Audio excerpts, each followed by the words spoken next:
Hello, friend. I have a story to tell you today. It's the story of my daughter's life.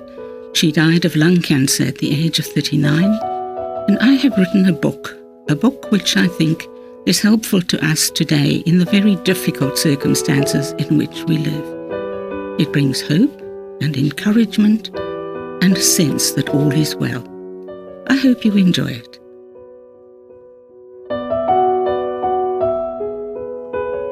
Episode 9.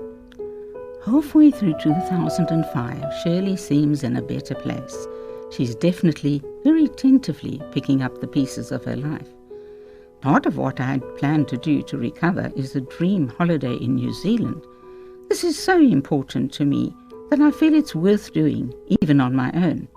I don't have any financial commitments at all right now, not even rent to pay, and my job is willing to give me time off. She leaves me wondering if in spite of Mark she's not trying to have the holiday she wanted. Whatever else this might be, it's stubbornness for sure. In October 2005, Shirley packs leather boots, a goose-down jacket, a small red tent, her music on her iPod, her iPhone in her pocket, and a few other essentials. Thinking, nibbling, sleeping, and reading get her through the long flights. Soon she's in a little grey hired sedan, map in hand and GPS at the ready. Stopping, relaxing, nibbling and exploring, she covers South Island. She camps in national parks. She delights in squirrels and birds. She enjoys a helicopter flight on a very white glacier. On a boat trip she drinks in the beauty of fjords, waterfalls and snow-capped peaks.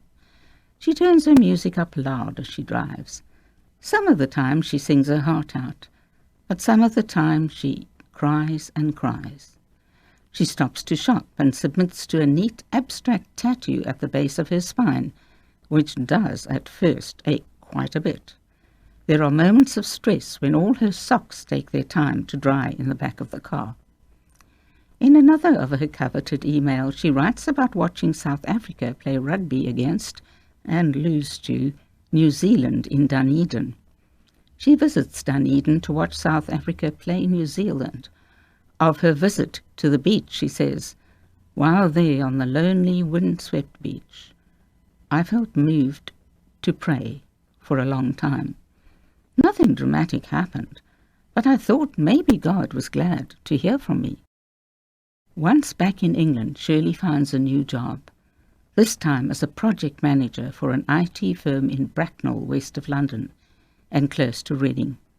Many emails describe the struggle for her to do this, unsure of herself as she is. It's daunting, too, to buy a house. She badly wants a picturesque, possibly Victorian cottage in a nearby village. Such houses are just way too expensive. So later in 2006, she buys in Wokingham, a semi-detached double-story in a complex set back from the road. She's come to realize that after all, what she really wants is a husband and family of her own. At the end of her first week in this new house, she writes, "I've had a scary, fun, good week. I'm thrilled to have moved out of London. There's a gym down the road and a squash club. Woo-hoo! My eyes are lighting up at all the possibilities of nice long runs. I'm surrounded by farmland and green fields. Sometimes I hear horses canter by. I'm really doing okay. If nothing else, I love the change. Mum, it's happening again. Things are working out for me. Please pray that I will make lots of new friends and be at peace with being single for a good long time." Shirley's certainly very different. She's moved on and is active again and full of initiative. She's able to function and is in control of her life. It sounds so normal. Her courage and resolve impress, and I'm relieved. At this point, really hopeful. Shirley brings Chloe Cat home. No longer orphaned, the tubby black cat soon leaves her usual paw prints in the bath.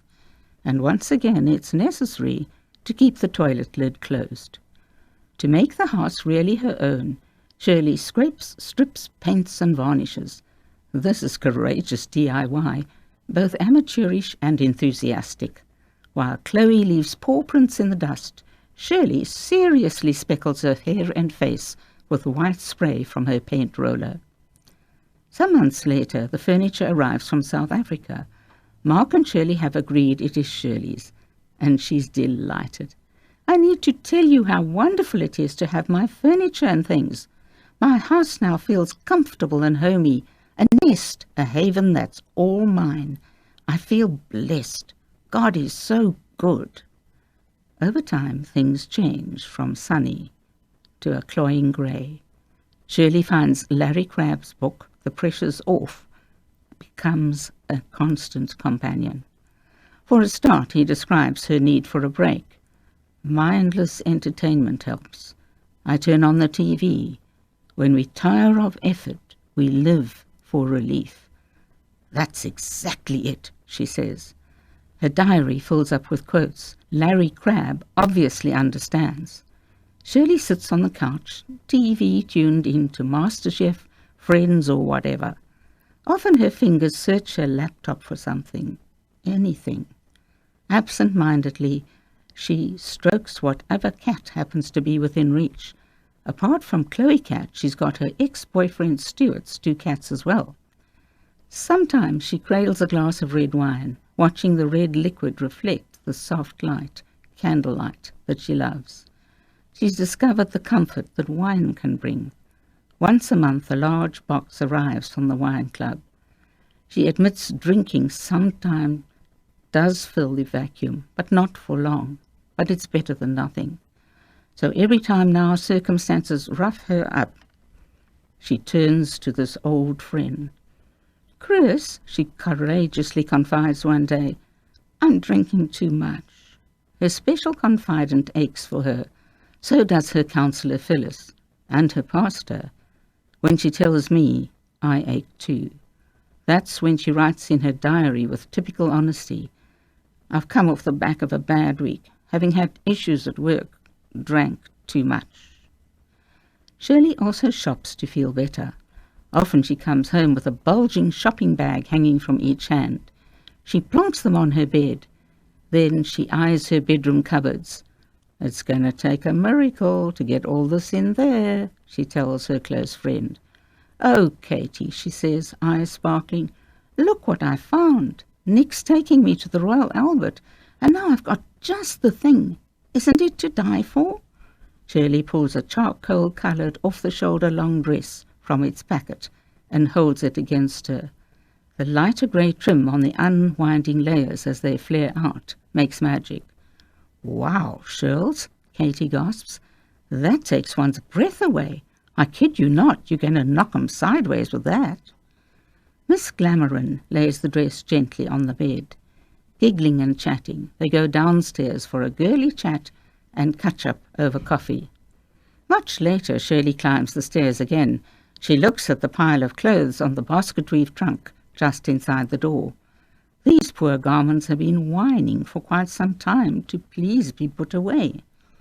There's nothing for it, she sighs. Time to do a throw-out and repack my cupboards. Oxfam, here we come. She pulls an empty box down from the attic. Soon it's the box that bulges, and the bulging cupboards that bulge far less. While the beautiful clothes help her turn heads, they don't solve anything for long. In a while, the cost of it all adds to her angst. Oh, Mum, she wails, now I'm really in debt. Most of the time, Shirley's trying to feel better, especially after another sleepless night. Often she stands in her PJs in front of her 2 bookcases stuffed with fantasy and sci-fi. She pulls out Harry Potter. This is just what she wants, a fantasy world in which to lose herself. It's soothing to forget for a while. Or she opens a full box of Belgian chocolates. Sometime soon she'll feel guilty and go for a run to tackle the extra kilograms, but not right now. Now it's okay to have a total binge. She'll exercise later, which will also reduce stress. Her counselling is another challenge. Shirley writes, didn't feel peaceful, actually quite distressed. Didn't feel session with Phyllis went well. Painful, painful road. I'm experiencing a lot of emotions as a result of the lid coming off. Over the years, being in counselling has consoled Shirley many times. It brings intense pain, but she feels her new insights are worth it. Once a week, Phyllis has listened so patiently, gently and wisely, without a shadow of censure. Shirley couldn't have done without her. In an effort to feel better, Shirley takes herself off for a weekend in the Lake District. She pitches her little red tent in a field near Rydal Lake and goes for long walks. She feels free and safe and tells no one in particular. She's reminded of her New Zealand holiday in 2006. Then, as she drove the South Island, she did a lot of talking, to no one in particular too. This time there are sheep on offer. I've talked to my cats for so long, she thinks to herself, so why not sheep? Curious, a nearly fully grown lamb comes over. He sniffs at the sandwich in her outstretched hand, decides it's not really his thing, and moves off, pulling at tufts of grass. Enchanted by the beauty of the place, the Lake District's always been a true haven to her. Shirley feels close to God. Holidays became my life, she explains in her video testimony. They meant everything to me, so I spent an awful amount of time planning them. It was all about kind of being on the go and being out there. No sooner is one holiday over than she's planning the next. She believes if she does not do this, she'll sink. Her diary's always been her safest place. When her skies morph from grey to near black, she often dumps on the much-loved and dog-eared book. No one's ever been able to set foot in there. It's in there she describes her deepest anguish. Believing that I don't have worth, intense fear about giving up self-sufficiency. Who will take care of things if I don't? The big picture really doesn't look good. The cavern of her empty heart still echoes. Her soul still pulsates with pain. And it all keeps getting worse, so she becomes more and more frantic.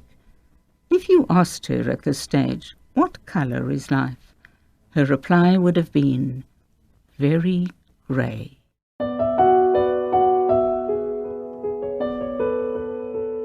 I've been reading from my book, Mum, Please Help Me Die, the story of my daughter Shirley's battle with cancer.